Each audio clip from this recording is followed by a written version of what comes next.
سج گئی دوستو بزم نوری،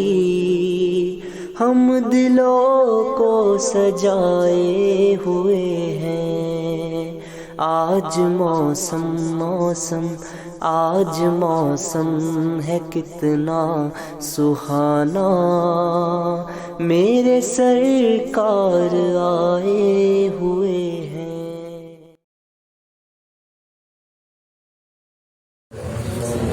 اللهم رب محمد صلی اللہ علیہ وسلم عباد محمد صلی اللہ علیہ وسلم صلاۃ و سلام علیک یا رسول اللہ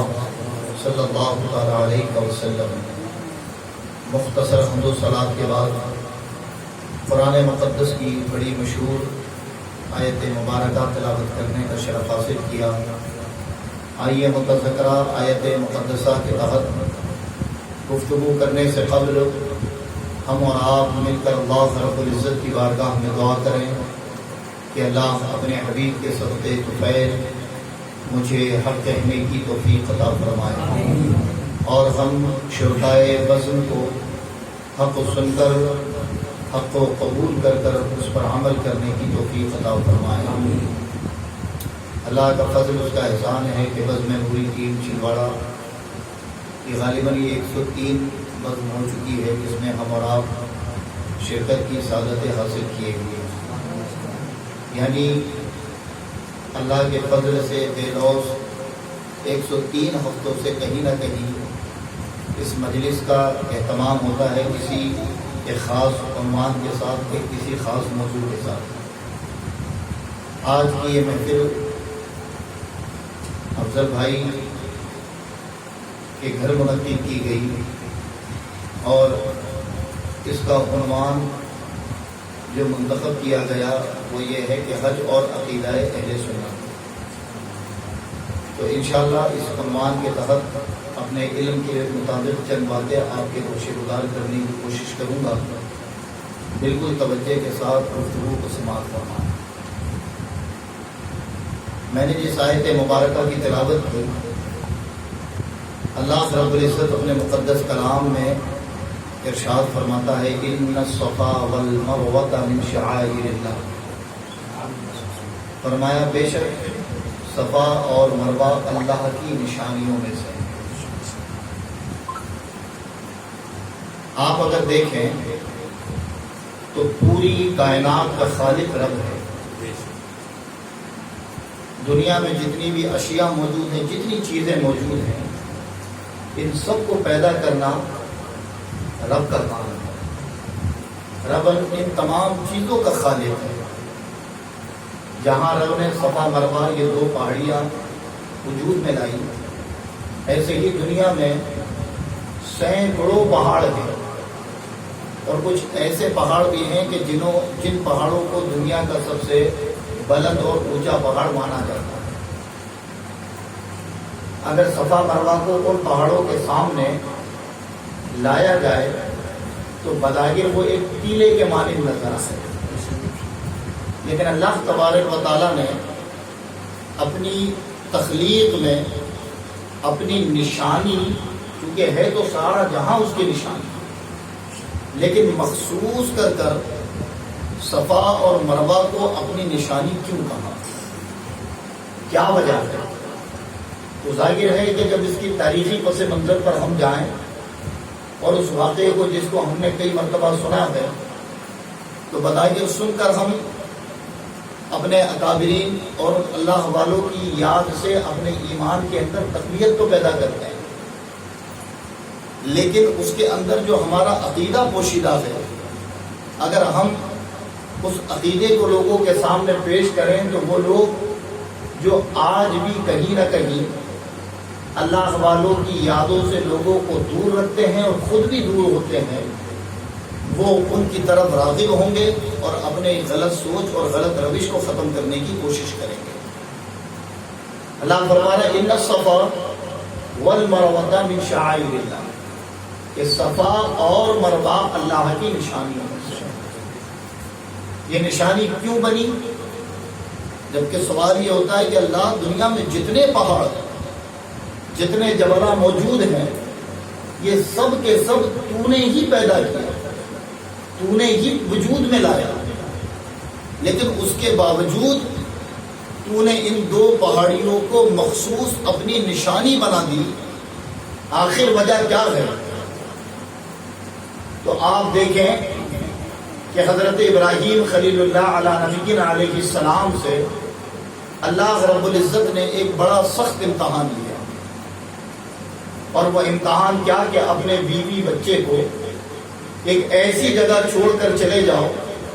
کہ جہاں نہ کوئی سایہ دار درخت موجود ہو، نہ کوئی پانی کا چشمہ موجود ہو، نہ دور دور تک انسانی آبادی کا نام و نشان ہو۔ اور جنہوں نے مکہ دیکھا ہے وہ بخوبی جانتے ہیں کہ آج بھی جب مکے کو دیکھا جائے تو سوائے کالے پہاڑوں کے اور کچھ نظر نہیں آتا۔ اس دور میں بھی کہیں نہ کہیں مکہ اپنی اصل کی طرف ہمیں متوجہ کرتا ہے، لے جاتا ہے، کہ سوائے چٹیل میدان پتھریلے پہاڑوں کے اور کچھ بھی مکہ کے اندر موجود نہیں تھا۔ درخت تو دور دور تک نظر نہیں آتے۔ حضرت ابراہیم خلیل اللہ نے اللہ کے حکم کی تعمیل کرتے ہوئے اپنے شیر خوار بچے اور اپنی بیوی سیدہ ہاجرہ رضی اللہ تعالی عنہا اور اسماعیل ذبی اللہ کو اس مقام پر چھوڑا، اور چھوڑنے کے بعد آپ وہاں سے رخصت ہو گئے۔ ایک مشکیدہ پانی اور ایک توشہ دان تھا جس میں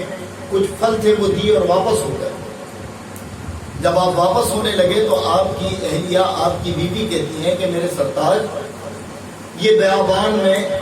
جہاں انسان کی آبادی کے نام پر دور دور تک کوئی موجود نہیں، ہمیں کس کے بھروسے چھوڑے جاتے ہیں؟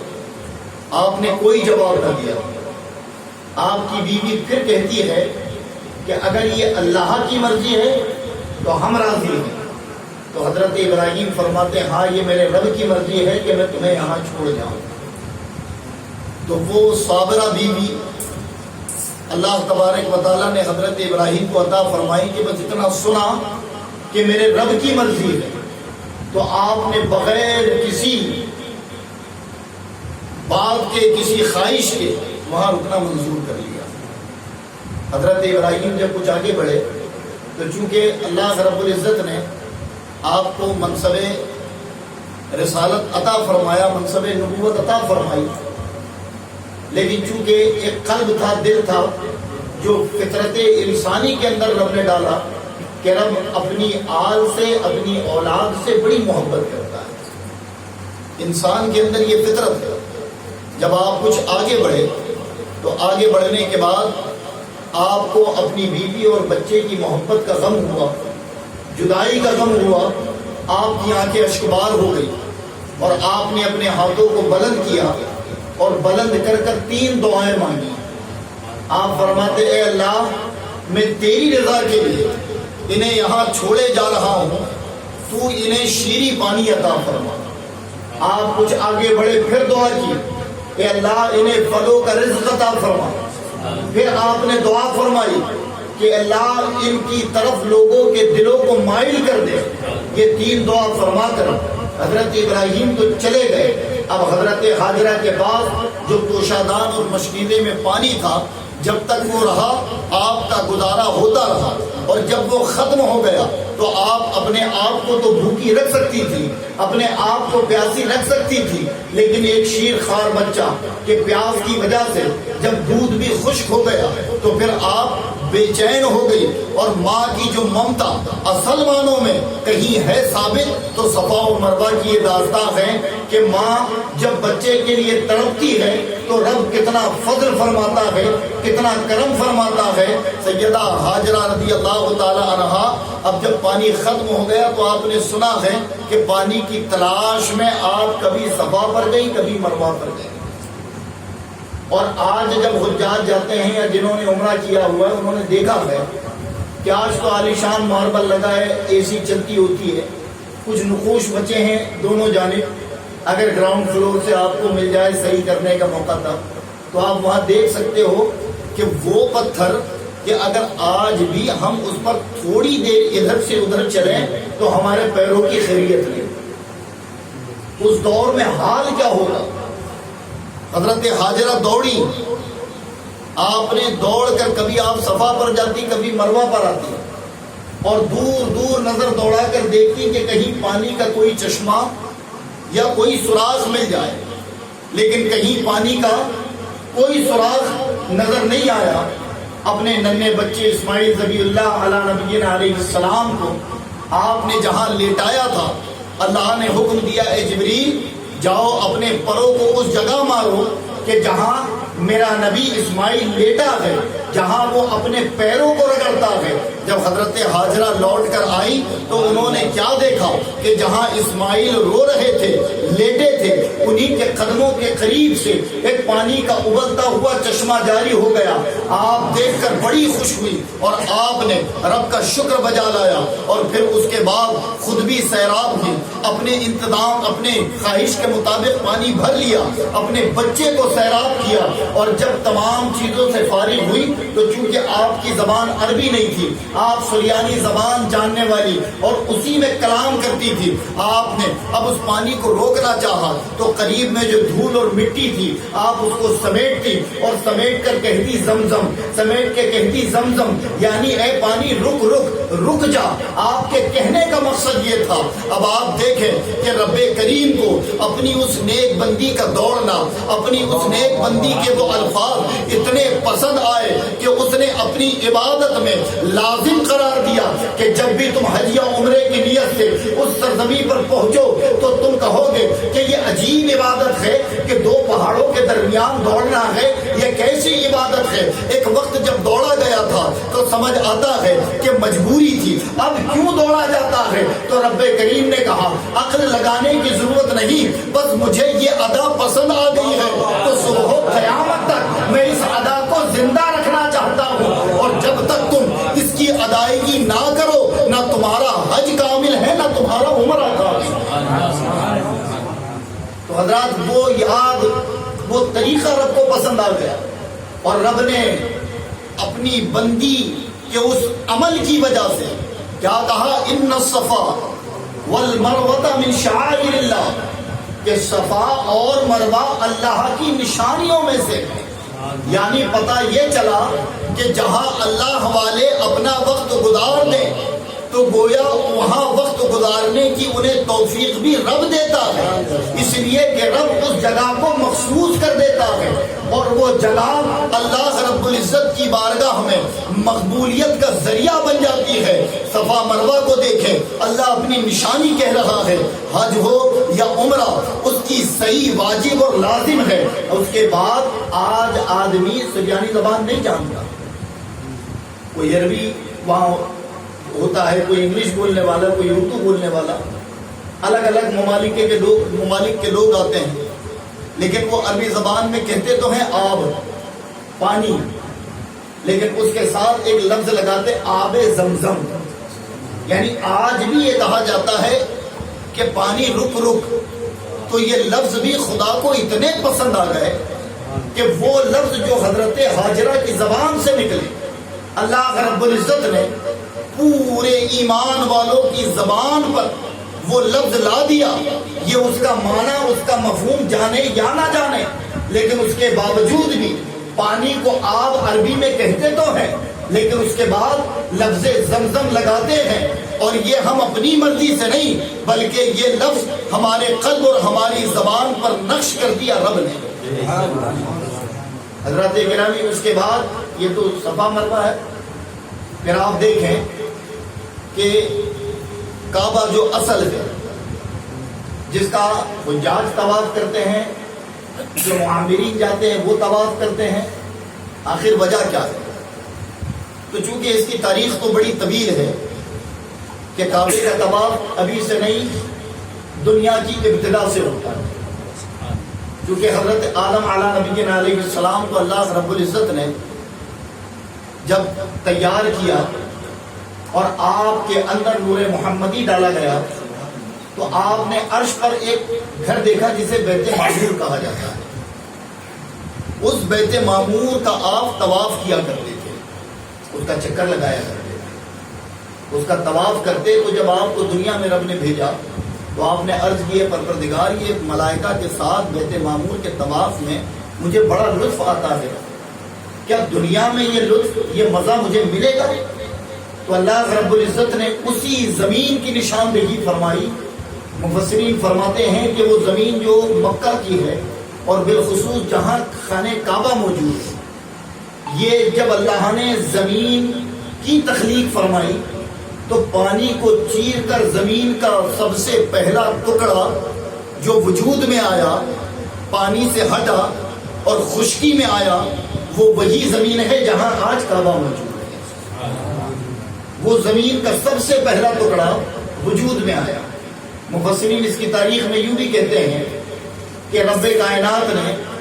پوری زمین بنائی، پھر حضرت نوح علیہ نبینا علیہ السلام کے دور میں ایک سیلاب آیا اور پوری دنیا پھر ایک مرتبہ پانی میں غرق ہو گئی۔ لیکن اس وقت بھی وہ زمین جہاں آج کعبہ ہے، یہ ایک مٹی کے ٹیلے کی طرح اوپر رہی، اور کشتی نوح تقریباً 20 دنوں تک اس کا طواف کرتی رہی اور پھر جا کر وہ جودی پہاڑ پر رہی۔ بہرحال اس کی تاریخ کعبے کی، حضرت آدم کو حکم دیا کہ اس مقام پر جاؤ اور ایک گھر تعمیر کرو، اور اس گھر کا طواف کرنا جیسے بیت معمور کا کرتے ہو، تمہیں وہی لطف اور وہی مزہ آئے گا جو تمہیں بیت معمور میں آتا تھا، وہ میرے گھر کے طواف میں آئے گا۔ حضرت آدم آئے، اللہ کے حکم کے مطابق آپ نے تعمیر کیا، پھر طوفان نوح میں ایک مرتبہ پھر وہ ختم ہو گیا، لیکن وہ جگہ پانی میں غرق نہیں ہوئی، سلامت رہی۔ اس کے بعد دیگر انبیاء علیہ السلام آتے رہے، اور جس کو اللہ نے حکم دیا انہوں نے اپنی استطاعت اور طاقت کے مطابق اس کی تعمیر فرمائی۔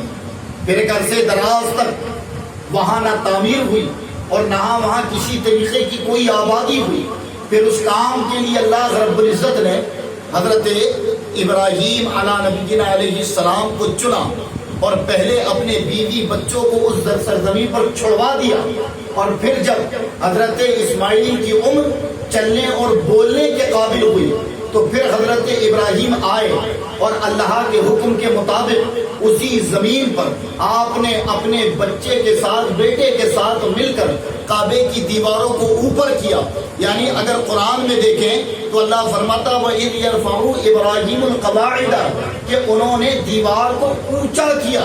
یرفع اٹھایا، یعنی انہوں نے بنیاد سے کعبے کو نہیں بنایا، وہی پرانی بنیادیں جو پہلے سے تھی، بس انہی بنیادوں کو آپ نے اونچا کیا۔ اور جب وہ کعبے کا آپ نے تعمیر کرنا شروع کیا تو بعض لوگوں نے یہ بھی کہا کہ تعمیر کرتے کرتے وہ 7 چکر لگے تھے، اس بنا پر لوگ طواف کرتے ہیں، لیکن اصل وجہ یہ ہے کہ رب کائنات نے حضرت آدم سے لے کر ہمارے نبی تک جس کو بھی کعبہ معظمہ تک پہنچایا ہے، وہ تمام انبیاء علیہ السلام نے اسی طرز پر کعبے کا طواف کیے، اس لیے کہ بیت معمور جو کعبے سے پہلے فرشتوں کا کعبہ تھا، اس کا طواف حضرت آدم علیہ نبینا علیہ السلام نے کیا تھا۔ بہرحال آپ نے اپنے بچے کے ساتھ مل کر، حضرت اسماعیل اور حضرت ابراہیم نے مل کر کعبے کی تعمیر فرمائی،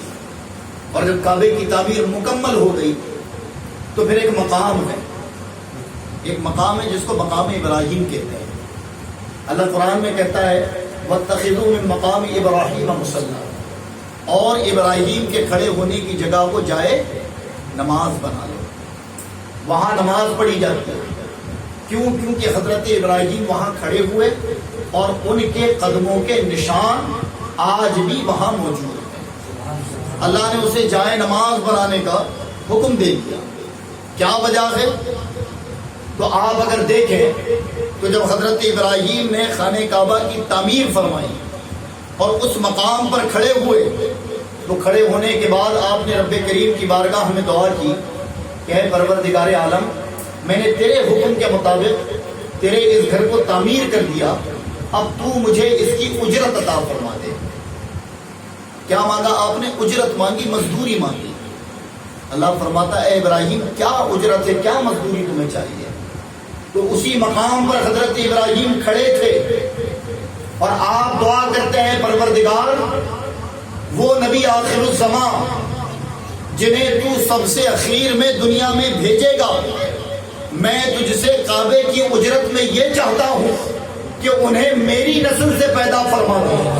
بس یہ دعا آپ نے مانگی ہے کہ جس مقام پر آپ کھڑے تھے اس جگہ نے آپ کے قدموں کے نشانوں کو جذب کر لیا، اور رب کائنات نے میلاد مصطفیٰ اور آمد مصطفیٰ کی سب سے بڑی نشانی اگر کہیں رکھی ہے تو وہ خانہ کعبہ میں مقام ابراہیم ہے، کہ جو سب سے پہلی نشانی مکہ کے اندر موجود، اور رب نے حکم کیا دیا، وَاتَّخِذُوا مِن مَقَامِ إِبْرَاهِيمَ مُصَلًّى، کہ ابراہیم کے کھڑے ہونے کی جگہ کو جائے نماز بنا لیں۔ پھر حضرات محترم، اس کے بعد آپ دیکھیں کہ عرفات میں جو ہم وقوف کرتے ہیں، یہ وقوف کیوں کیا جاتا ہے؟ اسے عرفات یعنی ملن کا میدان کہتے ہیں، کہ حضرت حوا حضرت آدم علی نبینا علیہ السلام کا وہاں ملن ہوا، اور جب ملن ہوا تو آپ نے ملن کے بعد جبل رحمت بھی وہی ہے، اور اسی جبل رحمت کے قریب آپ کا ملن ہوا، اور اسی ملن کے وقت آپ نے اس مقام پر دعائیں مانگی۔ اس ملن پر جب آپ نے دعائیں مانگی تو رب کائنات نے آپ کو ان تمام نعمتوں سے آراستہ کر دیا جس کو آپ نے رب سے طلب فرمایا۔ آپ نے اسی مقام اسی میدان میں نمازیں پڑھی، اللہ کی عبادتیں کی، اور پھر وہ وہاں سے رخصت تو ہو گئے، لیکن رب کائنات کو ان لوگوں کی ادا پسند آئی، حکم دیا کہ جب بھی حاجی حج کے ایام میں اس میدان کے اندر داخل نہ ہو، وہ کتنے ارکان مکہ میں کرتا پھرے، اس کا حج گائے تکمیل تک نہیں ہوگا۔ حج کا اصل نام ہی ہے میدان عرفات میں وقوف کرنا، کہ ان خاص ایام میں اگر کوئی اس میدان کے اندر حالت احرام میں حج کی نیت سے داخل ہو گیا، گویا وہ حاجی ہو گیا، اس کا حج ہو گیا۔ اس کے بعد منی، مزدلفہ، ان تمام چیزوں کی اگر تاریخ پڑھیں تو کسی نہ کسی اللہ والے سے اس کی تاریخ منسلک ہے۔ جمرات منی میں ہیں، اور آپ دیکھیں کہ وہاں جا کر آج بھی حجاج کیا کرتے ہیں، رمی کرتے ہیں، کنکری مارتے ہیں۔ یہ کنکری منی سے چنتے ہیں وہ، اور جانے کے بعد جمرات میں جا کر ان شیطانوں کو کنکریاں مارتے ہیں۔ اب اس کا تاریخی پس منظر دیکھیں تو کیا تھا کہ جب حضرت ابراہیم کو حکم ہوا کہ اپنی قیمتی چیز قربان کر دو، تو وہ قیمتی چیز کیا تھی؟ آپ کے بیٹے حضرت اسماعیل تھے۔ اللہ کی رضا کے لیے، اس کے حکم کی تعمیل کرنے کے لیے آپ لے گئے اپنے بیٹے کو، اور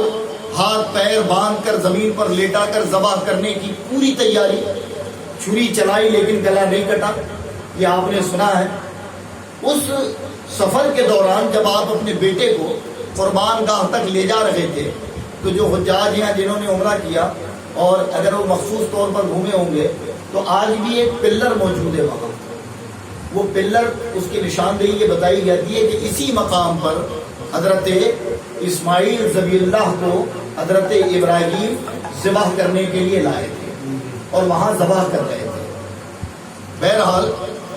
جب آپ آ رہے تھے تو شیطان چونکہ انسانوں کا دشمن ہے، وہ ابراہیم یہ کیا کرنے چلے تھے؟ خواب تو کئی ہوتے ہیں، کیا تم اپنی سب سے قیمتی چیز جو کہ بڑے عرصے دراز کے بعد تمہیں ملی، کیا اسے قربان کر دو گے، اسے قتل کر دو گے؟ تو حضرت ابراہیم خلیل اللہ نے اسی جگہ سے کنکریاں اٹھائی، اور کنکریاں اٹھا کر اس شیطان کو مارا۔ رب کائنات کو وہ ادا اتنی پسند آ گئی کہ اس نے اپنی عبادت کے ارکانوں میں ایک ارکان بنا دیا۔ اب آپ عقل لگائیں اور سوچیں کہ اس وقت جب انہوں نے مارا تھا تو ہم یہ کہہ سکتے ہیں کہ شیطان تھا، آپ کو برگلاتا تھا، اپنے شر اور اپنے فریب اور مکر میں لانے کی کوشش کرتا تھا، آپ نے مار دیا، بات ختم ہو جانی تھی، لیکن رب کائنات کی رضا پر راضی حضرت ابراہیم تھے، اور رب کائنات کو آپ کی وہ ادا اتنی پسند آ گئی کہ آج وہاں شیطان نہیں بلکہ پلر بنے ہیں، لیکن حاجیوں پر لازم قرار دیا کہ جب بھی حج کی نیت سے تم حج کے ارکان ادا کرو تو تم پر لازم اور واجب ہے کہ تم کنکریاں چنو، اور چننے کے بعد اسی مقام پر جا کر کنکریاں پھینکو، کنکریاں مارو، تاکہ میرے بندے ابراہیم کی یاد صبح و قیامت تک تازی ہوتی رہے۔ اب آپ دیکھیں کہ حج کو شروع سے لے کے اخیر تک اگر آپ اس کے ایک ایک رکن پر غور کریں گے تو حج میں طواف یاد پر منحرف ہے، حج پر سعی یاد پر منحرف ہے، حج پر وقوف یاد پر منحرف ہے، حج میں جو رمی ہے وہ یاد ہے، حج میں جو حلق کروانا ہے وہ یاد ہے، حج میں جو قربانی کرنی ہے وہ یاد ہے، یعنی کہ شروع سے لے کے اخیر تک حج کا ایک ایک رکن یادوں پر مبنی ہے۔ تو گویا عقیدہ اہل سنت ہمیں حج سے یوں ملتا ہے، حج سے ایسے تقویت ملتی ہے کہ اگر ہم کسی اللہ والے کی یاد منائیں تو ہم غلط نہیں کرتے، اس لیے کہ اسلام عین یادوں پر منحرف ہے۔ اگر ہم کسی اللہ والے کا یوم وصال یا یوم پیدائش منائے تو ہم غلط نہیں کرتے، اسی لیے کہ اللہ نے ان یادوں کو زندہ رکھنے کا حکم دیا کہ جہاں عرصے دراز پہلے اللہ والوں نے اللہ کی رضا کے لیے کوئی عمل کیا تھا، تو جہاں اللہ والا موجود ہو اگر کوئی وہاں جا کر ان کے ایام یا ان کی یادیں منائے تو یہ خلاف شرع نہیں ہو سکتا، بلکہ غور کرنے پر پتہ چلے گا کہ یہ عین اسلام ہے۔ یہ کیا ہے؟ عین اسلام ہے۔ تو اسلام میں جو یادیں ہیں خاص طور پر، اور حج جو ہے وہ اہل سنت کے عقیدے کو تقویت دیتا ہے۔ یہ اتنی لمبی چوڑی تمہید بتانے کا مقصد صرف یہ تھا کہ آپ دیکھیں کہ کیا ہے، نمازیں تو ہم یہاں بھی پڑھتے ہیں، نمازیں تو ہم یہاں بھی پڑھتے ہیں۔ نماز ایسا نہیں کہ مکہ میں فرض ہے، صرف دنیا میں جس جگہ مسلمان رہے اس پر نماز فرض ہے، اور اگر نماز پر غور کرو تو نماز بھی کسی کی یاد ہی ہے، کسی نہ کسی پیغمبر، کسی نہ کسی نبی کی یاد ہے جو اجتماعی طور پر محمد الرسول اللہ صلی اللہ تعالی علیہ وسلم کو عطا کر دی گئی۔ بہرحال حج میں یا عمرے میں سب سے پہلی شرط تو یہ ہے کہ جب آپ اس کی نیت سے نکلو تو آپ اپنے کپڑوں کو اپنے جسم سے اتار لو اور دو بغیر سلے کپڑے اپنے جسم پہ ڈال لو۔ پھر اس کے بعد کیا شرط ہے کہ جب حالت احرام میں آپ آ گئے تو وہ جائز چیزیں جو عام دنوں میں عام زندگی میں آپ کے لیے حلال ہیں، جائز ہیں، وہ جائز چیزیں بھی آپ کے لیے حرام ہو جاتی ہیں۔ یعنی آپ خوشبودار چیز کھا نہیں سکتے، خوشبو لگا نہیں سکتے، خوشبو اپنے جسم کو کھجا نہیں سکتے، اپنے داڑھی کے بال نہیں سنوار سکتے، اپنے سر کے بال نہیں سنوار سکتے، اپنے جسم کو چپڑ کر دھو نہیں سکتے جب تک آپ حالت احرام میں ہو۔ آخر یہ کیوں، کیا وجہ ہے؟ اگر ہم اس پر غور کریں تو غور کرنے کے بعد ظاہر ہے کہ عقل یہ سوال کرے گی کہ ظاہر اس وقت کپڑے نہیں تھے، لباس نہیں تھے، تو اسی انداز میں لوگ لباس پہن کر، کپڑے پہن کر وہاں موجود تھے، لیکن اب تو انسان کو اللہ نے عقل دی اور اس نے اپنے لیے نہ جانے کتنے طریقوں کے لباس، کپڑے اور زیبتن کرنے کی آرائشوں کا انتظام کر لیا۔ اس کے باوجود بھی اسی طریقے کو کیوں فالو کیا جاتا ہے،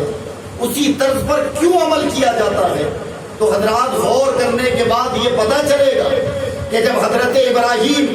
اس مقام پر ان کاموں کو انجام دے رہے تھے تو آپ کا لباس یہی تھا، یعنی آپ نے دو چادریں جسم پر ڈالی ہوئی تھی اور دیوانہ وار آپ کا حال، یعنی بیٹے کا غم کہ اسے ذبح کر رہا ہوں، گرد و غبار میں الگ آپ ڈوبے ہوئے تھے، اور پھر اللہ کی رضا کے لیے جد و جہد کرتے چلے جائے، رب نے جو جو حکم دیا آپ کرتے چلے گئے۔ آپ کا یہ طریقہ بھی رب کو اتنا پسند آیا کہ پوری دنیا کے مسلمانوں کو یہ حکم دے دیا گیا کہ تمہیں میں نے بڑی نعمت عطا فرمائی، تم اچھے سے اچھا لباس پہن سکتے ہو، لیکن یاد رکھو جب بھی میرے حرم کے اندر داخل ہو حج یا عمرے کی نیت سے تو تمہارا لباس ایسا نہیں ہونا چاہیے جو تم عام زندگی میں پہنتے ہو، تمہارا لباس ایسا ہونا چاہیے جیسے لباس میرے بندوں نے پہنے تھے۔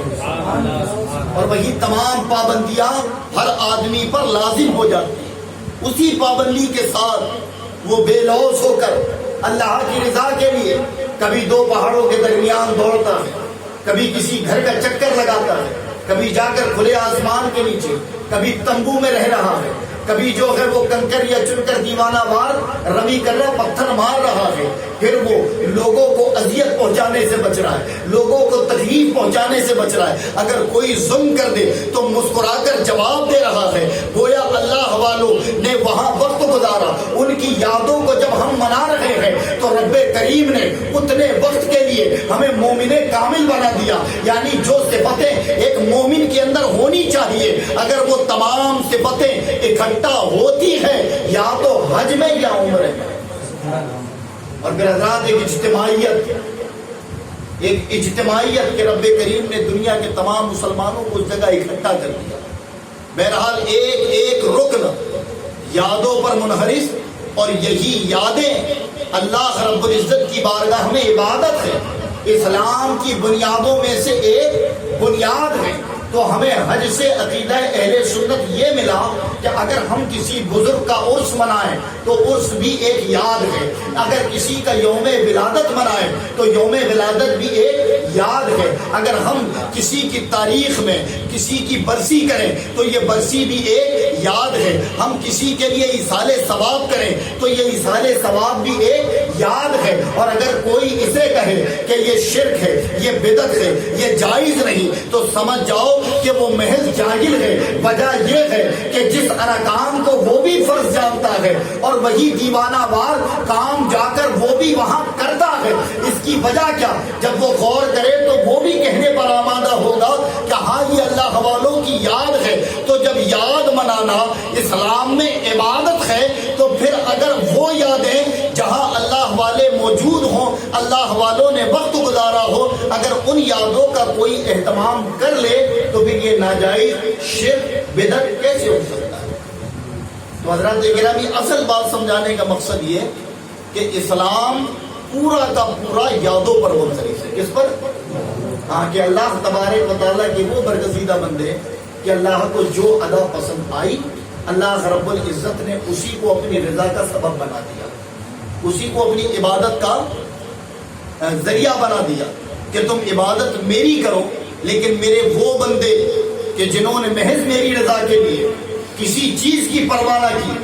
اور بس میرے حکم کی تعمیر کے لیے سب چیزیں قربان کر کر اس راستے پر نکل گئے، تم بھی وہی کرو، تمہارا وہ عمل عبادت ہوگا۔ بالخصوص یہ محفل آج جو ہے وہ ایصال ثواب کی غرض سے منعقد کی گئی تھی، اور اس میں یہ عنوان رکھا گیا کہ بھائی حج اور عقیدہ اہل سنت،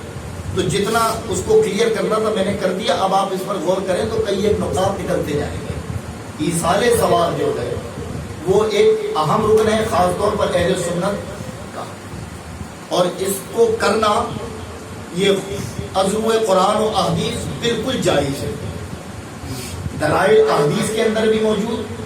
قرآن پاک کے اندر بھی موجود ایصال ثواب کی، اور خود میرے آقا نے اس کی رغبت بھی دلائی۔ اللہ کے رسول جیسے سوال یہ ہوتا ہے ایصال ثواب پر خاص طور پہ کہ آپ جن کے لیے یہ 40ویں 10ویں 20ویں یا برسیاں کرتے ہو، تو کیا یہ لوگ آپ کے اس پڑھے کا، آپ کے اس کھانے کا فائدہ پاتے ہیں؟ یہ سوال کیا جاتا ہے عام طور پر۔ وہ کہتے ہیں جو مر چکا وہ تو بے اختیار ہے، اب آپ کی کوئی چیز اسے فائدہ نہیں پہنچائے گی، نہ وہ سن سکتا ہے، نہ وہ دیکھ سکتا ہے، نہ وہ اپنی مدد کر سکتا ہے، وہ بے جان ہو گیا، اب وہ کیا فائدہ پائے گا؟ اور پھر اس کو تشبیہ دی جاتی ہے کہ دیکھیں بعض جاہل جو بہت بڑے ان پڑھ ہوتے ہیں وہ شرک کہہ دیتے ہیں، اور جو پڑھے لکھے ہوتے ہیں وہ بدعت پر آ کر ہوتے ہیں۔ چونکہ شرک کا مفہوم جن کو نہیں معلوم تو وہ کہتے ہیں نہیں یہ شرک ہے۔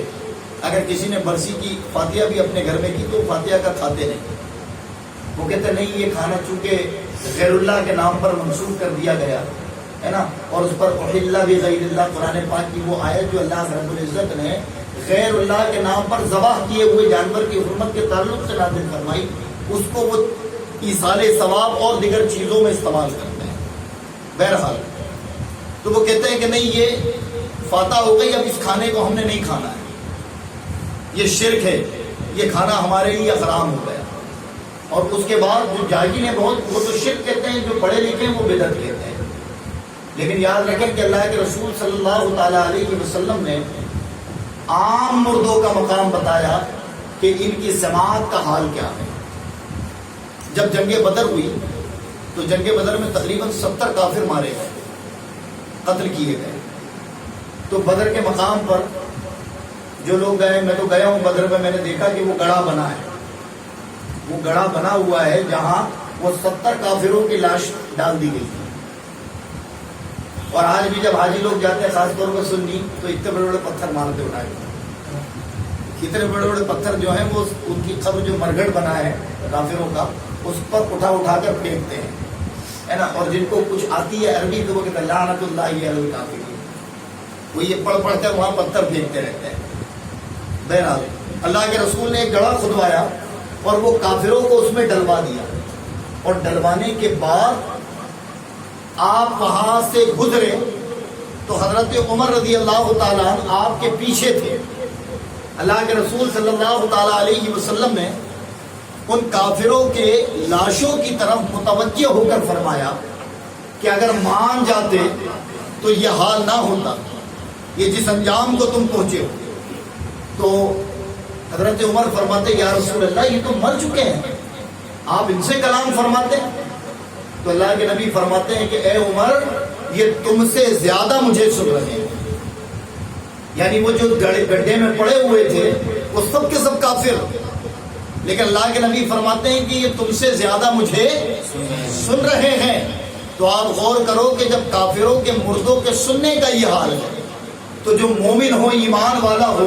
اللہ اس کو مرنے کے بعد کیسی سماعت عطا فرمائے۔ اللہ کے رسول نے فرمایا جوتے پہن کر قبرستان نہ جاؤ، اور وجہ کیا بتائی کہ جوتوں کی آواز سے اہل قبر کو تکلیف ہوتی ہے، تمہارے جوتے کی آواز تمہیں سنائی نہ آئے، جو منو مٹی تلے دبا ہے اسے تمہارے جوتوں کی آواز سے تکلیف پہنچے۔ اللہ کے رسول نے فرمایا کہ جب بھی قبرستان جاؤ تو کہو السلام علیکم یا اہل القبور، اے قبر والو تم پر سلامتی۔ تو وہ لوگ اب جن کو سلامتی کی کوئی ضرورت نہیں، اللہ کے رسول ان کو سلام کا حکم اور ان کے لیے سلامتی کی دعا کی تعلیم عطا فرما رہے ہیں۔ تو گویا اگر تعلیم مصطفیٰ کے مطابق دیکھا جائے تو عام مردے جو محض مومن مسلمان ہیں وہ اپنی قبروں میں سنتے ہیں۔ اور اللہ کے نبی نے یہ بھی فرمایا کہ جب کسی کی کا انتقال ہو جائے تو عام طور پر ہمارے یہاں رواج یہ ہے اور ہے بھی کہ جب کسی کا انتقال ہوتا لوگوں نے لے کر قبرستان میں اسے دفن کیا، ہے نا، مٹی ڈالی، اور مٹی ڈالنے کے بعد ایک اجلت ہے ہمارے یہاں کہ چلو اب نکل جاؤ یہاں سے، اور ایک آذان دینے والا آذان دیتا ہے۔ لوگوں سے پوچھا جائے کہ یہ اجلت کیوں ہے تو کئی ایک کا جواب یہ ہوتا ہے کہ 40 قدم ہم دور جائیں گے تب فرشتے آئیں گے، یعنی ہم نے اپنے آپ کو اتنا منحوس بنا لیا کہ ہم جب تک کھڑے رہیں گے فرشتے نہیں آئیں گے، اس لیے ہم 40 قدم دور ہٹ جائیں تب فرشتے آئیں گے۔ جبکہ اللہ کے رسول کی تو تعلیم یہ ہے کہ جب کسی کا انتقال ہو تو اس کے قرابت دار اسے تلقین کریں، سرہانے طرف بیٹھ کر اس کی ماں کے نام سے اسے پکاریں، فلاں بنت فلاں، ماں کے نام سے پکاریں، 3 بار آواز دیں۔ اللہ کے نبی فرماتے ہیں کہ وہ اٹھ کر بیٹھتا ہے اور پھر آپ اسے تلقین کریں کہ کہیں کہ تو وحدہ لا شریک، اس خدا کی عبادت کرتا جو اکیلا تنہا ہے، کوئی اس کی عبادت میں شریک نہیں۔ تو وہ آپ کے کہے مطابق اس جملے کو دہراتا ہے۔ پھر اسے دوسری تلقین کی جائے کہ تو امام الانبیاء محمد رسول اللہ پر ایمان لایا تو ان کا امتی ہے، وہ قبر میں دہراتا ہے۔ اور تیسرا عہد اور تلقین یہ کی جاتی ہے کہ کتاب جو قرآن کتاب ہدایت تیرے نبی پر نازل ہوئی اس کی حقانیت کی گواہی دے، تو وہ حقانیت کی گواہی دیتا ہے۔ اللہ کے نبی فرماتے ہیں کہ یہ 3 چیزوں کی تلقین اسے کی جائے۔ لیکن آج ہمارے یہاں طریقہ کیا ہے کہ ہم لوگ قبر چھوڑ کر بھاگ جاتے ہیں اور چھوڑ دیتے، بس آذان ہو گئی اور تلقین میت کا طریقہ ہی ختم ہو گیا۔ اب اللہ کے رسول نے جو یہ تلقین میت کا طریقہ بتایا تو کیوں بتایا؟ گویا یہ ہمارے اور تمہارے جیسے لوگوں کے لیے کہ ہم اور تم بھی جب انہیں پکارا جائے تو یہ قبر میں اٹھ کر بیٹھیں گے، تمہاری سنیں گے، تمہاری سنی پر عمل کریں گے۔ تو بتاؤ جب ایک عام مومن، ایک عام مسلمان کا یہ حال ہے تو جو اللہ والے جنہوں نے مومن کامل کا درجہ پایا ہو اور اللہ اس کی رسول کی رضا کے لیے زندگی کا ہر لمحہ گزارا ہو، اگر ہم یہ عقیدہ رکھیں کہ وہ اپنی قبروں میں آج زندہ ہیں، ہمیں دیکھتے اور سنتے ہیں، تو مصطفیٰ کے قول کے مطابق یہ غلط نہیں ہے۔ ایک دوسری چیز ایصال ثواب کی خود رغبت میرے آقا نے دلائی ہے۔ حضرت سعد بن وقاص رضی اللہ تعالیٰ یہ جلیل القدر صحابی ہے۔ ایک مرتبہ اللہ کے رسول کی بارگاہ میں گئے، کہا یا رسول اللہ میری والدہ فوت ہو گئی ہے اور میں نے ان کے لیے کچھ کیا ہے، تو میں ان کے لیے ایصال ثواب کرنا چاہتا ہوں۔ اللہ کے رسول نے فرمایا بہت اچھی بات ہے، کریں۔ کہا یا رسول اللہ جب آپ نے حکم دے دیا تو یہ بھی بتا دیں کہ ایصال ثواب میں کیا کروں؟ تو اللہ کے نبی نے فرمایا کہ پانی ایصال ثواب کر دیں۔ کیا کہا؟ پانی ایصال کر دیں ان کے نام پر۔ اب یہاں جو کہا جاتا ہے کہ غیر اللہ کے نام پر اگر کسی چیز کو منسوخ کر دی جائے تو وہ حرام ہو جاتی ہے، یہ محض جہالت ہے۔ سیاستہ کے اندر یہ حدیث موجود ہے۔ حضرت سعد بن وقاص گئے، ایک عام راستے پر زمین خرید کر کنواں کھدوایا اور اس کنویں سے جب پانی نکل آیا تو آپ نے باقاعدہ ایک نیم پلیٹ اس کنویں پر لگوائی اور کہا لِأُمِّهِ سعد، یہ کنواں سعد کی ماں کے نام، اور آپ یہ لکھوا کر بارگاہ مصطفیٰ میں آئے اور آ کر کہتے ہیں یا رسول اللہ آپ کے حکم کے مطابق میں نے ایک کنواں کھدوایا اور جب اس میں پانی نکلا تو میں نے اسے عام لوگوں کے لیے وقف کر دیا کہ جو چاہے اب اس سے پانی پیے، اور اسے میں نے اپنی ماں کے نام منسوب کر دیا۔ کہا بہت اچھا۔ کہا اب کیوں؟ تو کہا یا رسول اللہ آپ دعا فرما دیں کہ اللہ اس میں برکت دے۔ اللہ کے رسول صلی اللہ تعالی علیہ وسلم نے دعا فرمانی تھی، آپ اگر اپنے حجرے سے بھی دعا فرماتے تو رب قبول کرتا بلا شبہ، لیکن میرے آقا حضرت سعد کے ساتھ اس کنویں کے قریب گئے اور اس کنویں کے قریب جا کر اپنے ہاتھوں کو بلند کر کر کہا اللہ سعد کے اس صدقے کو قبول فرما اور اس میں برکت عطا فرما۔ تو یہ دونوں چیزیں حل ہو گئی کہ سامنے رکھ کر فاتحہ پڑھنا اور دوسرا کسی کے نام پر منسوخ کرنا۔ تو پانی تو سامنے تھا، رسول اللہ نے دعا فرمائی اور حضرت سعد بن وقاص نے اپنی ماں کے نام منسوخ کر دیا، تو تمہیں معلوم ہو گیا کہ غیر اللہ کے نام پر حرام ہو جائے، کیا یہ صحابی رسول کو نہیں معلوم تھا؟ یہ رسول پاک صلی اللہ تعالی علیہ وسلم کی صحبت میں جنہوں نے زندگی گزاری، تو خود میرے آقا نے ایصال ثواب کی تلقین فرمائی، ایصال ثواب کا حکم دیا، اور ہمارے یہاں جو اہل سنت میں طریقہ ہے 10واں 20واں 40واں برسی، یہ طریقہ اسی لیے بنایا گیا تاکہ ہم اپنے مرحوموں کو یاد رکھیں اور ان کو جو مرنے کے بعد اصل ضرورت ہے ان تک وہ غذا پہنچاتے رہیں۔ یہ ہمارے اکابروں نے، ہمارے بزرگوں نے اسی لیے یہ طریقہ بنایا۔ اور یہ جو میعاد بنائی ہے نا کہ 10 دن 20 دن 40 دن 30 غائب کر دیے، 30واں بھی ہونا چاہیے سر، لیکن 10واں 20واں پھر سیدھے 40واں ہوتا ہے، تو میں تو یہ بھی کہوں گا کہ 30واں بھی شروع کر لو، تو پھر بھائی گنتی ہو جائے گی نا، کوئی یہ بھی نہیں کہے گا آپ کو یار تم کو گنتی نہیں آتی، تم نے 10 20 کے بعد سیدھے 40 لے گئے، تم کم سے کم وہ الگ الگ نسبت نکالی ہے لوگوں نے۔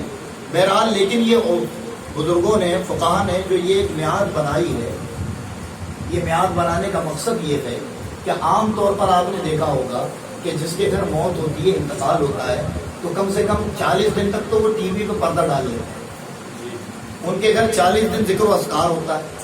لوگ پڑھائی کرتے ہیں، ورد و وظائف کرتے ہیں اور اس مرحوم کو بخشتے ہیں، تو زیادہ سے زیادہ اس کے لیے ایصال ثواب ہو سکے، اسی لیے یہ قید بنائی، ورنہ کوئی انتقال کے دوسرے دن بھی اگر 40واں چاہے تو ہو سکتا ہے، کوئی حرج نہیں، لیکن یہ میعاد بنائی محض ذکر و اذکار کے لیے تاکہ وہ شخص کو زیادہ سے زیادہ ثواب پہنچے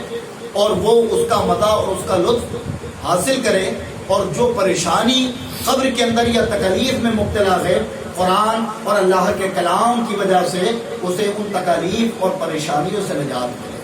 تو یہ ایصال ثواب جو اہل سنت کا طریقہ ہے، یہ بالکل خلاف شرع نہیں، اور ہم جو بھی کام بزرگان دین کے نام پر کرتے ہیں، یا ان کا یوم یا ان کا دن مناتے ہیں، یا اپنے عزیز و اقارب کا یوم اور دن مناتے ہیں، تو یہ شریعت میں حرام، ناجائز بالکل نہیں، بلکہ اگر غور کیا جائے تو اللہ رب العزت نے ہمیں حج کی شکل میں جو عبادت عطا فرمائی اس کا ایک ایک رکن یادوں پر منحرف ہے۔ اللہ تبارک و تعالیٰ سے دعا ہے کہ ہمیں عقیدہ اہل سنت پر تقویت عطا فرمائے، اور جس مقصد کے تحت صاحب خانہ نے آج اپنے گھر اس محفل کا انعقاد کیا، اللہ رب العزت اس کے ایصال ثواب کی غرض سے اللہ ان کی مغفرت فرمائے۔ استغفر اللہ ربی من کل ذنب واتوب الیہ، لا الہ الا اللہ محمد رسول اللہ۔